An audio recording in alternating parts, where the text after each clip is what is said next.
Assalamualaikum warahmatullahi wabarakatuh. Perkenalkan, nama saya Charlie dari MTS Negeri 3 Kota Tangerang. Di sini saya akan menjelaskan skema model PTK Kemis Tagar. Untuk itu, langsung saja kita mulai. Skema model PTK Kemis Tagar dapat dilihat pada gambar berikut. Dalam skema model Kemis dan Tagar, alur penelitian terdiri dari 4, yaitu perencanaan, pelaksanaan, pengamatan, dan refleksi. Dari gambar terlihat diawali dengan kegiatan pra-PTK. Kemudian masuk ke tahap 1, yaitu perencanaan, dilanjutkan dengan pelaksanaan tindakan dan observasi atau pengamatan. Selanjutnya dilakukan refleksi. Hasil refleksi merupakan perbaikan rencana untuk siklus berikutnya. Dalam model PTK Kemis dan Tagar, kegiatan tindakan dan observasi digabung dalam satu waktu. Guru sebagai peneliti sekaligus melakukan observasi untuk mengamati perubahan perilaku siswa. Hasil-hasil observasi direfleksikan untuk merencanakan tindakan pada siklus selanjutnya. Pra-PTK atau reconnaissance memiliki beberapa tahapan. Yang pertama, merasakan adanya masalah, yaitu tidak puas terhadap pembelajaran yang telah dilakukan karena terdapat kekurangan.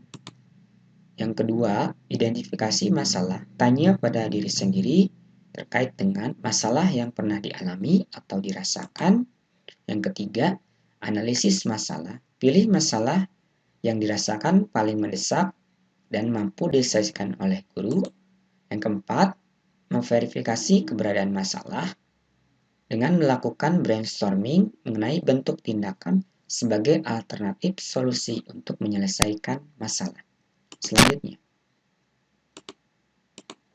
perencanaan atau planning merupakan tahap pertama dalam model Kemis dan Tagar. Rencana yaitu rencana tindakan. Apa yang akan dilakukan untuk memperbaiki, meningkatkan, atau perubahan perilaku dan sikap sebagai solusi. Rencana tindakan mencakup semua langkah tindakan yang perlu dipersiapkan mulai dari RPP, bahan ajar, model dan strategi pembelajaran, pendekatan yang digunakan, subjek penelitian, serta teknik dan instrumen observasi yang disesuaikan dengan rencana. Selanjutnya, langkah perencanaan atau planning terdiri dari yang pertama, menentukan peneliti mitra untuk saling bertukar pikiran terkait rencana yang akan dilakukan, menentukan observer, topik, serta waktu pelaksanaan PTK. Yang kedua, menyusun RPP sesuai dengan metode atau model pembelajaran, media, dan bahan ajar. Yang ketiga, mempersiapkan perangkat pembelajaran pendukung seperti media, bahan ajar, dan sebagainya. Yang keempat, mempersiapkan instrumen pengumpulan data. Yang kelima, menyusun jadwal kegiatan untuk setiap siklus dan komitmen dengan observer. Selanjutnya, teknik dan instrumen dalam pengumpulan data sebagai berikut. Wawancara, observasi, kuesioner, kemudian tes dan dokumentasi. Adapun ya instrumen-instrumennya sebagai berikut. Selanjutnya, pelaksanaan atau action merupakan tahap kedua dalam model Kemis dan Tagar. Ini ilustrasi kegiatan pelaksanaan. Dalam pelaksanaan tindakan merupakan suatu proses kegiatan pembelajaran kelas sebagai realisasi dari teori dan strategi belajar mengajar yang telah disiapkan dan mengacu pada kurikulum yang berlaku. Dan hasil yang diperoleh diharapkan dapat meningkatkan kerjasama antara peneliti dengan subjek penelitian sehingga dapat memberikan refleksi dan evaluasi terhadap apa yang terjadi di kelas. Selanjutnya, observasi merupakan tahap ketiga dalam model Kemis dan Tagar. Ini ilustrasinya. Observasi yaitu mengamati atas hasil atau dampak dari tindakan yang dikenakan terhadap siswa. Tujuannya untuk mengetahui ada tidaknya perubahan setelah diberikan tindakan. Dalam observasi, ada beberapa yang harus diobservasi. Yang pertama, apakah pelaksanaan tindakan itu sesuai dengan rencana? Yang kedua, adakah tanda-tanda akan tercapai tujuan tindakan? Dan yang ketiga, apakah terjadi dampak tambahan atau lanjutan yang telah dirancangkan selanjutnya?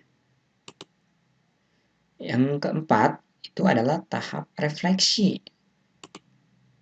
Refleksi yaitu dilakukan oleh peneliti dengan mengkaji, melihat, dan mempertimbangkan atas hasil atau dampak dari tindakan dari berbagai kriteria. Refleksi terdiri dari 4 komponen, yaitu analisis, sintesis, pemaknaan, penjelasan, sampai penyusunan suatu kesimpulan. Apabila hasil interpretasi refleksi terhadap tindakan itu belum tercapai, maka guru harus melakukan perbaikan pada siklus berikutnya dengan mencari faktor-faktor yang diduga kuat sebagai penyebab kekurangan-kekurangan keberhasilan perbaikan pembelajaran. Apabila hasil interpretasi refleksi itu tercapai tindakannya, maka guru dapat melanjutkan ke tindakan selanjutnya untuk mengoptimalkan hasil perbaikan atau mengakhiri siklus dan menyusun laporan.